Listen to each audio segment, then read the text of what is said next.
be. And, I just want to say truly apologize to those that are very important to me. I feel like I let my teammates down. These guys mean a lot to me, and not to be able to be out there with them is a big, it hits me in my heart. I have a lot of people that look up to me, a lot of little kids. So, once again, like I said, I truly apologize. This is not me, and really do apologize for it. And like I said, I take responsibility and the consequences that come with it. Thank you, Marcus. And welcome back, everyone. This is episode 37 of Hoops Lounge Hangouts. Today we got a nice, fun show, as you can see with our initial little clip there. Marcus Smart being suspended for his push of a fan, and we're going to look at that. The 20-year-old age limit put down by new commissioner Adam Silver, and of course, Mr. Mark's Naismith moment. My name's Phil. You can catch me at Sporting Phil, Twitter, Hoops Lounge. As always, joined by my co-host, Mr. Mark. Yeah, hi, I'm Mark, and the Texas Tech fans, they are just not very smart.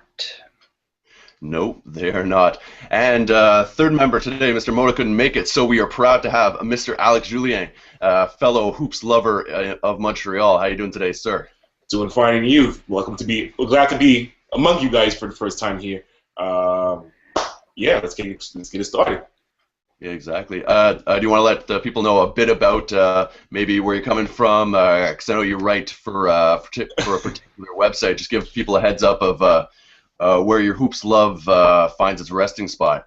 Definitely. Passion Salon is the name of the site. We're a French website dedicated to sports, pop culture, music, tech, everything, right? So, but obviously one of our biggest loves out over there is definitely basketball. So NBA and NCAA definitely get a lot of coverage around our way.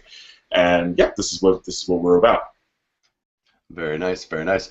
All right, so jumping right into it, big news, Mr. Marcus Smart. I don't know if you guys seen the clip, but if you haven't, go YouTube it. Basically, Mark Smart, after a play, ran into the stands. Well, this is from the play, and some fan had some choice words for him. We'll say that to be politically correct. And Marcus Smart shoved him, ran back. His teammates trying to separate him, but the damage was done. And as you saw in the little interview there, 3-game suspension being handed down. Now, this is not the first time that racism has dropped the ball or shown its ugly head in professional sports. And we've seen different situations where players have lost their cool on the court. Going back to the Malice at the Palace and all sorts of stuff like that. But when it comes to this, I mean, I think the big question, and maybe Alex, I'll throw this one to you, being the new guest, and I'll let Mark we'll have a roundtable about this. Mm-hmm. Like, do you think fans should hold any accountability for any of this, or is this just all on the players? Because a player shouldn't leave the court, shouldn't endanger a fan. I get it; they're professional athletes; they have to hold themselves to a standard. But are the fans not putting themselves on a certain level? Like, is it all just trash talk? Everything's fair game, or do you think there's a level? I mean, this is the thing to me. There is definitely a level of accountability that the players have to be, held to. And, I mean, we've seen with the Mouse at the Palace and, other altercations that have happened, and not only in the NBA, but just through other sports, that it's not that, you have to be able to control yourself and maintain a certain level of decorum, within the spheres of the arena. People are paying big bucks to come and see you, and they're entitled to to have you not probably hit back or just get violent on you. The only thing is, I feel like at the same time, the fans also owe it to the people that they're paying for a certain performance to not how can I put this, to not maybe just go astray and try to get them unfocused from their performance. It's the same thing as how people, when you go to comedy club and you start heckling the performer, these guys, they're gonna fight back with barbs and jokes and stuff like that. So these things, they happen sometimes, and people end up getting ejected, right? We've seen with Dave Chappelle how he's been handling his stand-ups recently. So that's, to me, it's the same kind of principle where violence is obviously not the answer. So Marcus Smart definitely, I felt like he, I guess, deserved that suspension, that level of discipline. But at the same time, there needs to be a line drawn as far as what fans are able to do. I mean, you're not able to throw stuff on the court or on any surface level. So I feel like language, maybe because it's harder to control, I guess, in that certain extent, but to me, there definitely needs to be some sort of control. Or, if a guy does have to resort to, the N-word and stuff like that to players specifically, and they can hear it and, be affected directly by it, then, yeah, that fan, I say, would deserve some sort of rejection. Definitely. Well, Mark, because I was thinking of a couple of things off what Alex just said. Now, first of all, it's college, right? So these guys aren't being paid. Do you think that has any relevance on this? Now, maybe not a big relevance. And B, do you think this fan should be kind of punished himself, or do you think that sets a bad precedence for sports in general? Well, I mean, I want to take it back to the top. One thing that's really interesting about this is that basketball is a lot different from most other sports in that there's not a physical barrier between the players and the fans. Like in hockey, you have the glass, and in football, you have the stadium seating. It's different where you're right on the court. So there's actually physical interaction between the players and the fans potentially. So that brings up a whole bunch of complications there. Obviously, the Malice and the Palace is one example of that.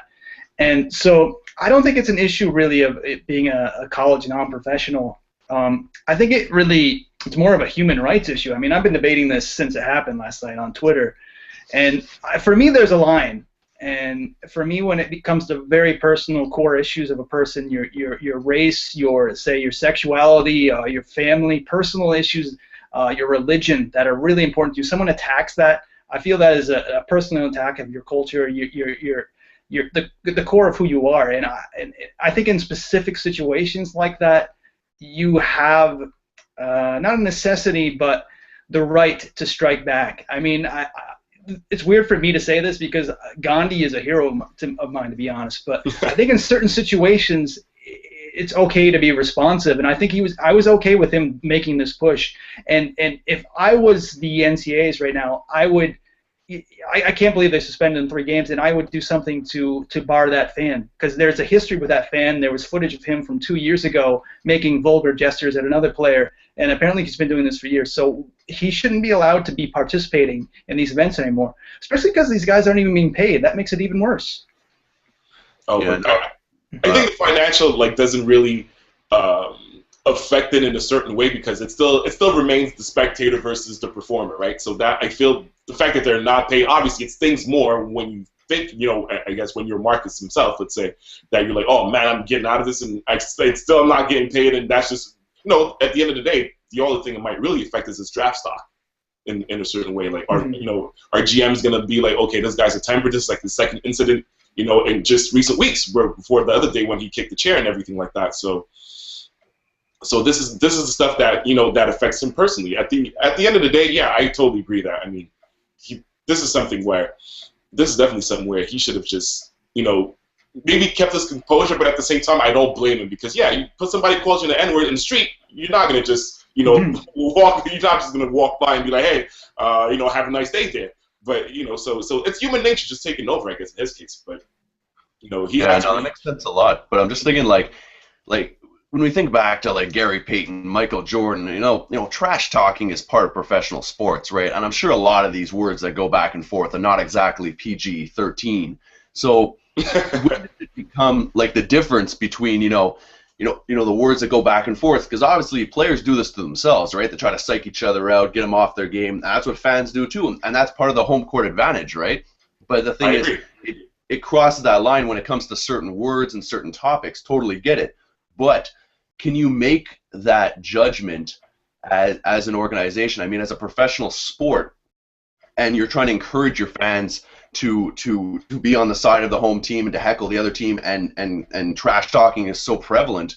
I mean, can you really say that this was not just an extreme case of trash talking? And while the fan for sure was in the wrong, I mean those words should never leave someone's mouth in modern society. But like Marcus Smart went too far. But is it possible it's Marcus Smart's bad for really just taking extreme trash talk? Do you see where I'm going here? It's kind of like that weird level where it's like extreme trash talk becomes like just unacceptable social behavior. Do either one of you have like 2 cents on that one?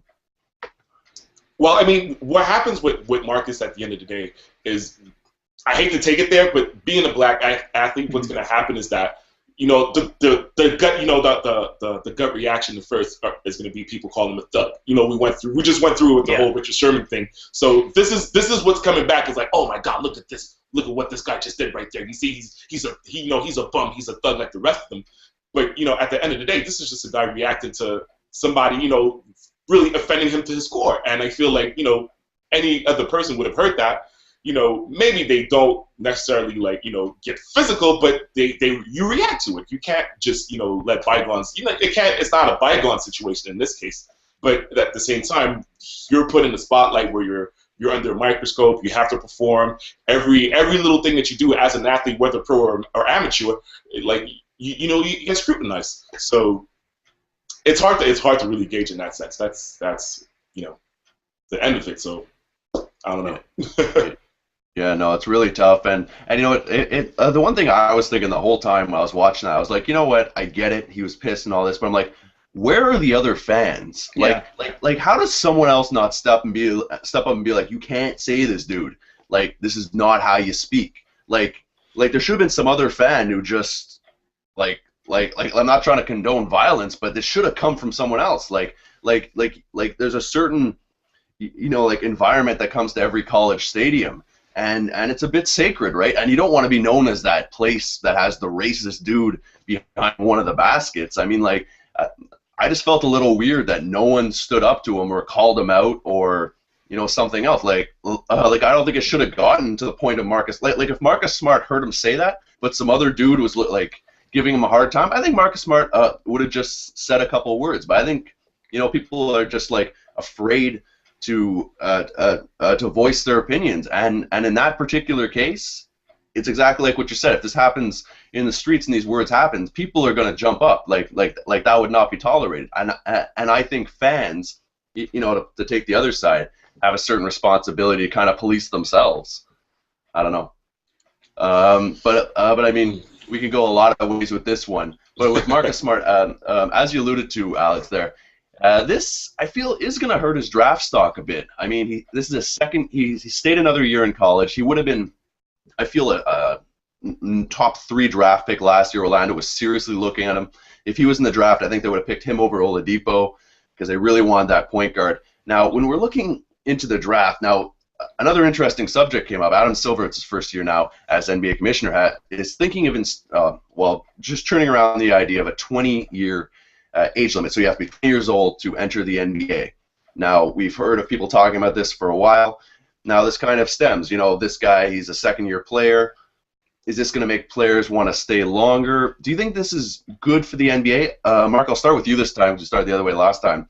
Do you think a 20-year age limit would benefit the NBA, having players stew a little longer in college, get that prep time?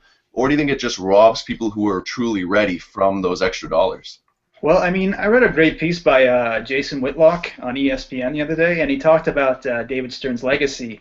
And one of the things he talked about is how, you know, this 19 to go into the league, how it's this one and done philosophy, these guys going pro, and basically, you know, the NCAA has become like, I don't know, there's such a divide between NBA fans and college fans because they're completely different games, and one is snatching players immediately and putting it into the other league. And so the idea is that to grow the leagues together, have it so that players are staying 2, 3, 4 years, getting their educations, which is kind of important in his life, you know, doing that thing. And, you know, the fact is that only 1 in a million get to be a pro anyways. That's something we really have to really push. That you watch the movie Hoop Dreams. Just watch that movie. 1 in a million these kids make it. So get your education. Stick it out there. You know, focus on school and then go with the pros. Yeah, I think 20 is great. I think it's great. I don't know if it's going to happen. I don't think the Players Association wants it, but I think it's good. I want people to be able to develop as players in the NCAA, season themselves as people, as the players, and then go to the pros. It's interesting though. This is a debate that actually me and my colleagues at the site we have like very often. To me, I guess the 20-year rule is fine. To me, I think it definitely benefits the NCAA more than anyone else because I guess the level of quality of play definitely, you know, improves from there. And for the I guess for the fan bases as well. I mean, it's hard to really attach to a team. I mean, if it's your alma mater, then that's going to be your team. It's going to, you know, it's going to be all good. If your team, if you're not a, let's say if you're not a Kansas, or if you're not a top flight school that can't recruit the best players every year, like a Duke or a UNC.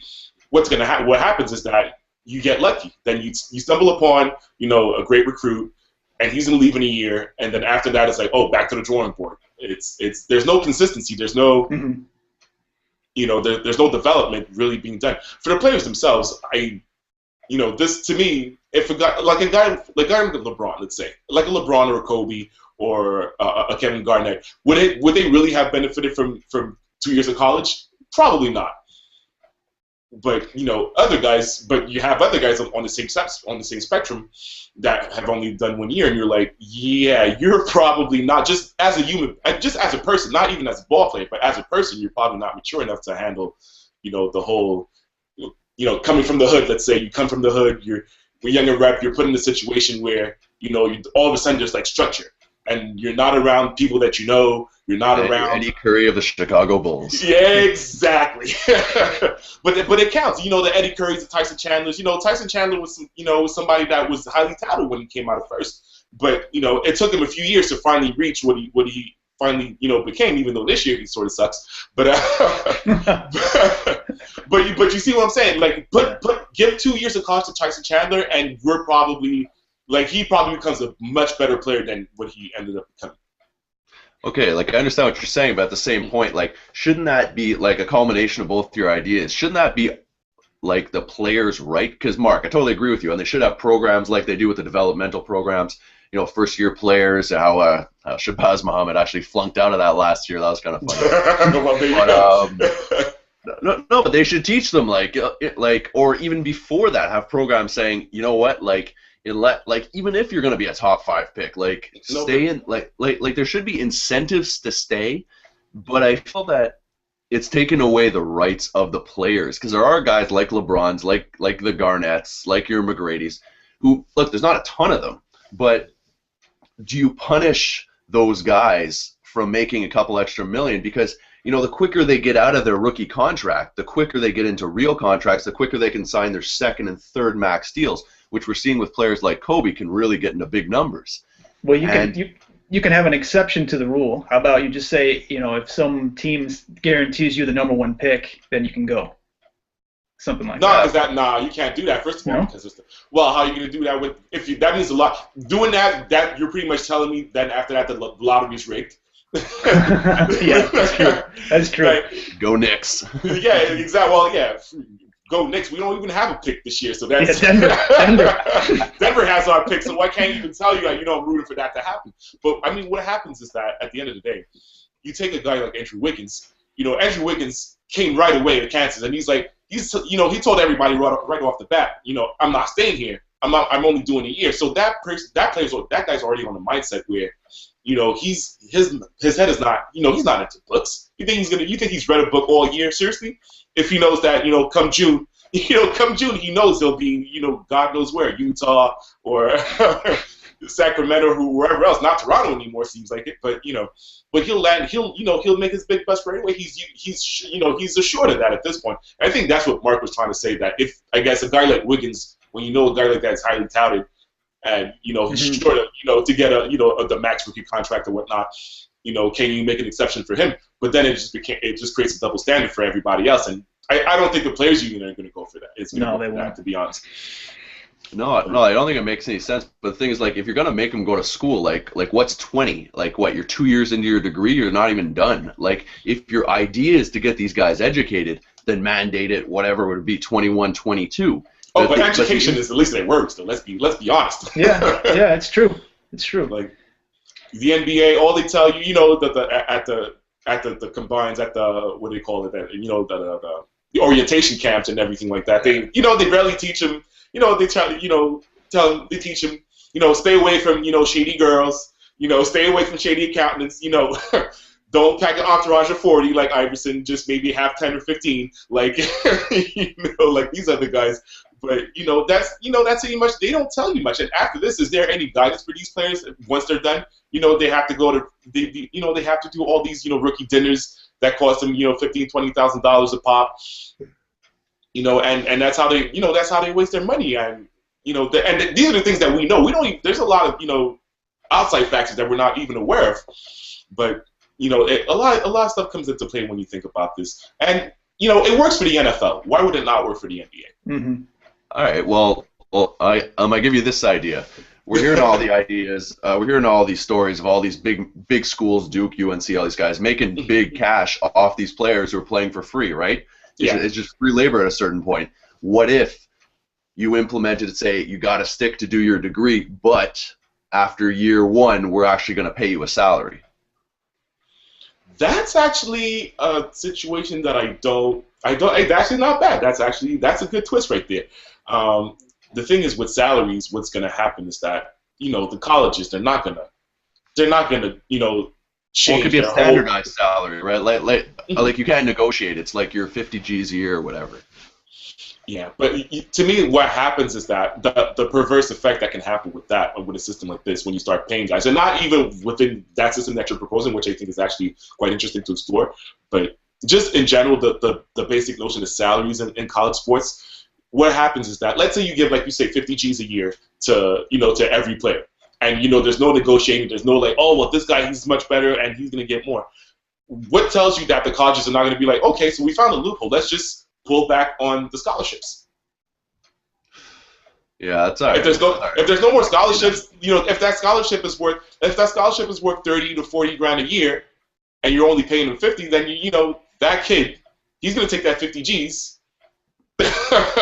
No, I totally get that, but at the same point, like I think that's the big thing. It always comes down to dollars, right? Like you got guys who are coming out of university who are on scholarships because they're good players who don't have a lot of cash, their families don't have a lot of cash, and you hear this all the time come draft time. Like, I can't wait to take care of my mom, take care of my sisters, take care of my brothers. You know, people who don't have cash, and they're straight up nice guys. Like we heard this from Terrence Robinson.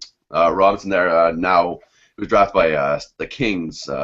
Yes, messing up his first name, but he was all talking Thomas about Robinson. Yeah, Thomas Robinson, and you know it was a great story. Like even showed him taking care of his family and all that. So like, are you gonna tell this guy whose family's not doing well he can't have 2 years more of NBA salary where he's gonna have to just work on his degree? And I get what you're saying, like. You know, it might not work out. It's barely working out for him, to be honest. But it's like, you know, like, is he not a man at that point? Does he not make that decision? Like I have a big problem with taking the decisions away from the players and the people who will be doing the job. Like, I think that's my biggest. I've been thinking of an outside the box solution to this, and I just kind of in my head today. I mean, in Hollywood they have a point system based on film. Sometimes you get deferred payments out after the film is finished based on the profits. Now, obviously, these schools are making tons of profits on ticket sales, on sneaker contracts, all that stuff. Obviously, the players have a large part in that, but aren't getting a dime.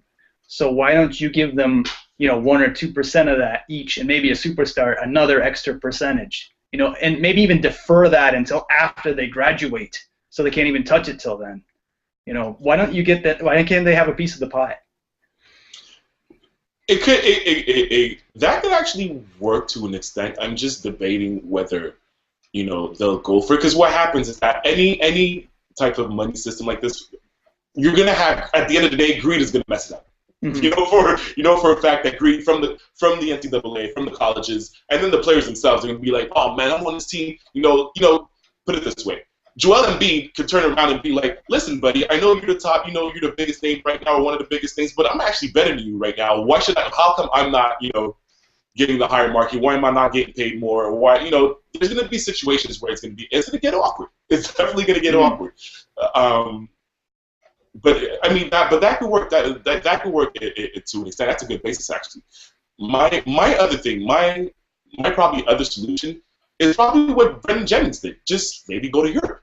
If you're that desperate to go, to earn a living for your family and support them, you can go to Europe and do like him and go to Europe for a year or two and see where it gets you.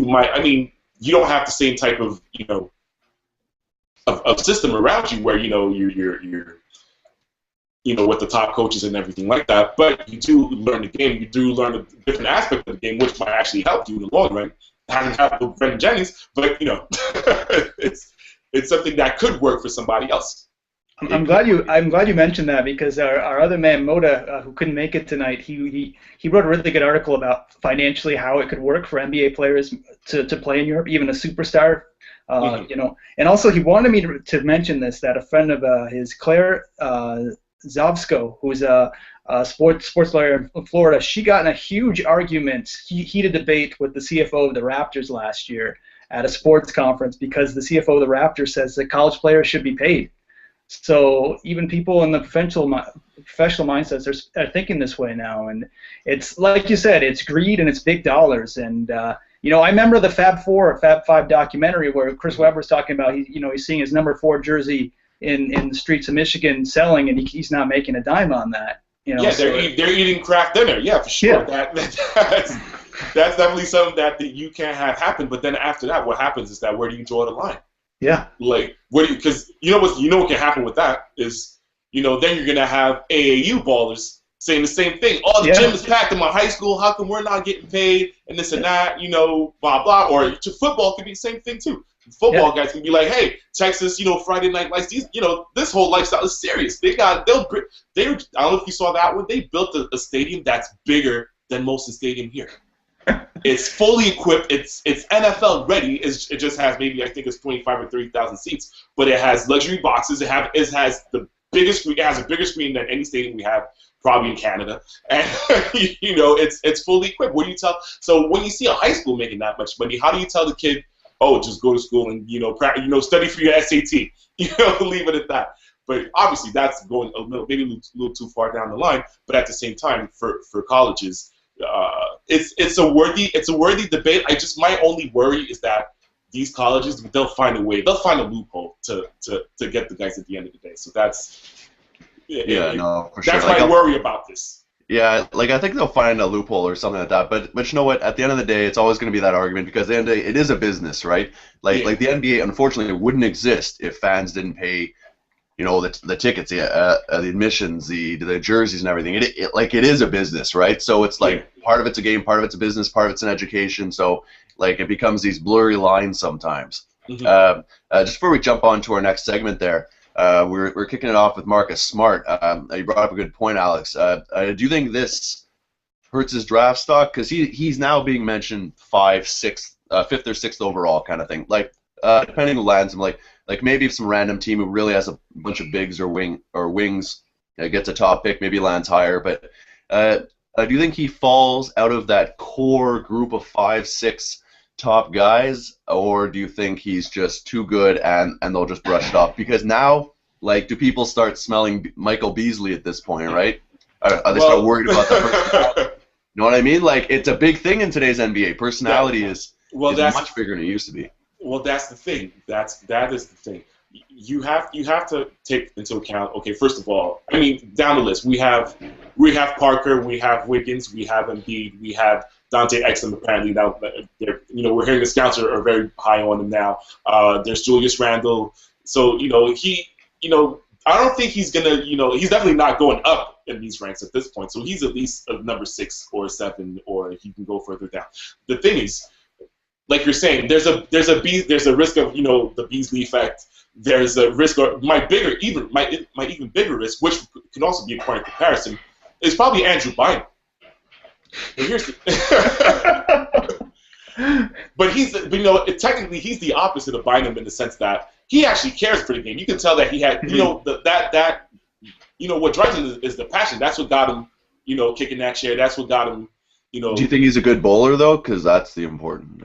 Well, bowling. I don't know about bowling. I just want to make sure he has a barber. That's my word. As long as he has a barber, we're good. But as far as for him, is he gonna go?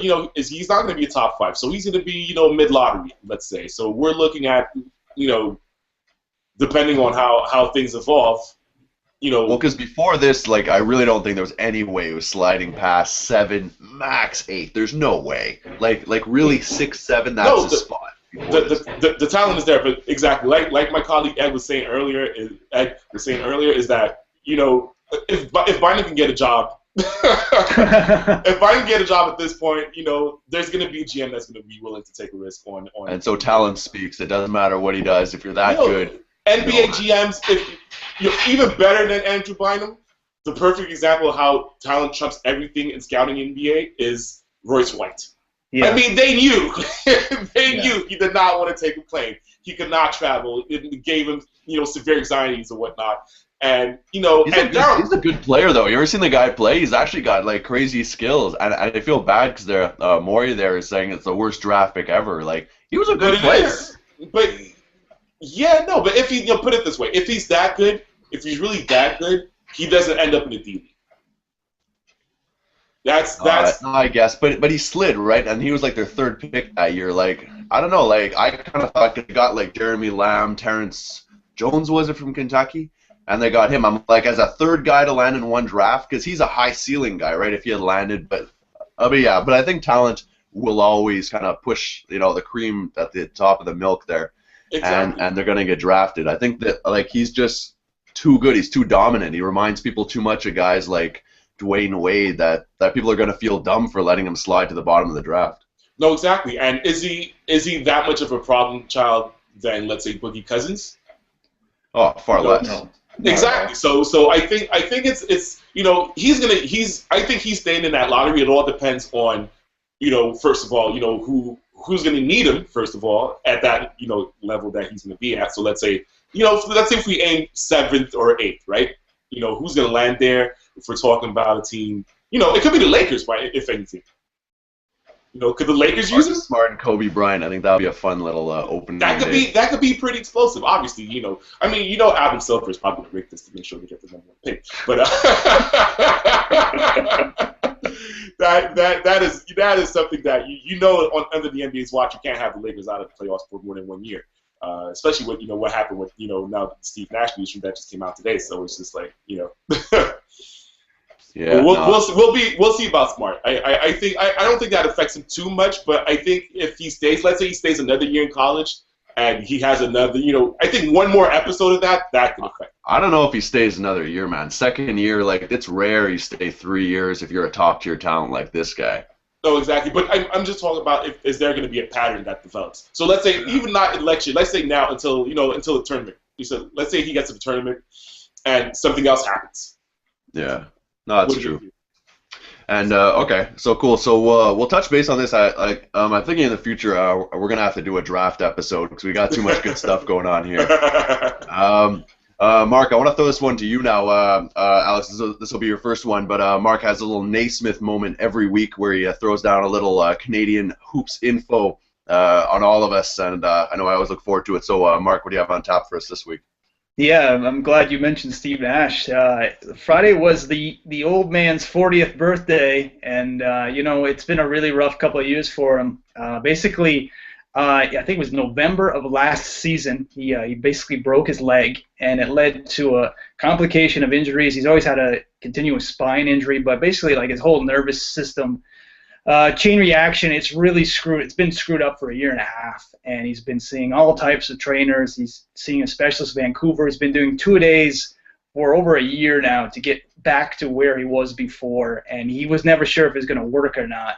And the thing is, he's been known as an underdog his entire career. He had one college scholarship, Canadian white guy. What's going to happen? Is this guy going to play pro ball? And he was always able to prove the naysayers wrong. And he did it once again this week, and it was something really special to see. He came back, and so on Friday they played the Sixers on his birthday, and he was the best player on the court. He had 19 points, 5 assists, 4 boards. He broke someone's ankles on a play, went behind the back for a spinning layup. I mean, it was just like the Steve Nash of old, and I sat there smiling for 2 hours because guys his age should not be playing basketball, especially after all he's been through the last couple of years. So I don't know if he's going to be able to maintain it because obviously the older you get, there's so many question marks with your health. But it was a throwback game for him, and it's nice to see the heart and soul of Canadian basketball back at it again. I agree. That was a good look. The only thing is, now he got injured again today, so it's just no. Yeah. He's back down. Yeah, that leg gave up. Captain Canada crash back. So what happened today? What happened today? They're calling it leg injury. It is the same leg. It is the same leg. They're calling it a nerve irritation on that leg. Oh my God. So I think they're calling it. It's time to retire, buddy. I think your next Naismith moment is going to be his obituary, and he goes from retirement to death, like in the span of 2 days. but I mean, yeah, but I mean, Steve Nash is, he doesn't have anything else to prove at this point. The only thing that was missing was the championship, and that window pretty much closed by the time Dwight Howard started acting the fool last season. So that's where it's at. I mean, right now there's not much left. There's not much else left for him. So he should definitely go with that. Cool. Just be happy. He's a surefire. He's a first ballot Hall of Famer. Yeah, absolutely. Exactly. Let's just guide Team Canada to higher grounds. That's the task at hand right now. That's all that needs to be done. Exactly. Well, listen, this brings us to an end of another episode. Alex, I want to give you a big thanks for joining us here. So this is the time where we look at what's coming up individually, articles, whatever. Do you want to give anyone a shout out or let anyone know what to check out on your website there?